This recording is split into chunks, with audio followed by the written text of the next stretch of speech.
What's good, YouTube? It's a small install that we have today. Nothing crazy. Just air filter for the engine bay. I'm gonna show you guys how to replace it. This is a 2016 Altima. A lot of persons still don't know how to replace the engine bay air filter. I got this one from Amazon.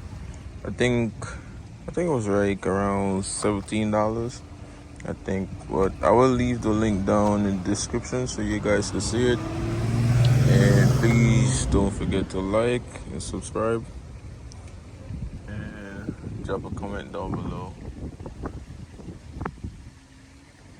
So I'm gonna show you guys. I think it's like 6 clips or 5. So you got 2 at the side right here.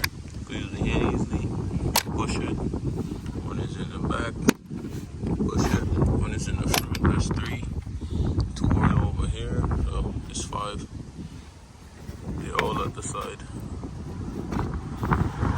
You can shove your hand from on top. Just push it away. Lift it forward. And just drag it out. As you can see, you just have to lift it up and then drag it out. I'm gonna just take out this trash that's in there.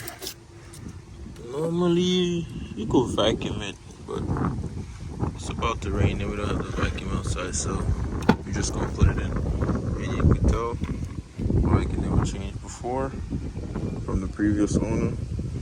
That's how it look. So you could compare with the new one.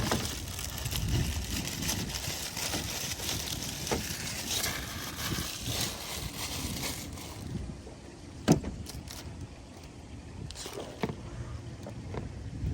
that's the new one. That's the old one. So it's the same process as in how to take it out. But I also show you guys how to put it back in and how to close it. Like I said, it's a 2016 Nissan Altima.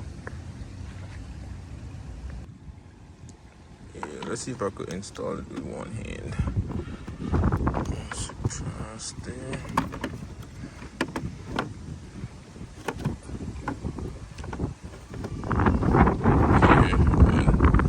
That's about it.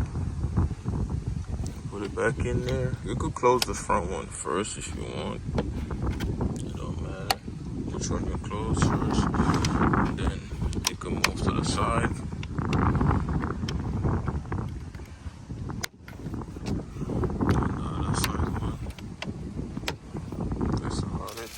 Please don't forget to take out back your garbage. If you started, you guys gonna be in problems if you started just like that. So everything we're doing today, we're doing it with one hand. So, and they say you could change it like every 12,000 mileage. I don't know if I would change it like every 12,000 mileage. Once it's dirty, I'll take it out, put in a new one. On this box it say 12,000 mileage, as you can see right there. It was said you could change it every 12,000 mileage, or you don't have to. And that's the part number of the one that I have in there right now. Well, like I said, I'm gonna leave a link down below in the description so you guys could see it. So you could just click on the link and we'll easily find it. And thank you guys for watching, and please don't forget to like, subscribe, and drop a comment down below. And thank you guys for the love and support.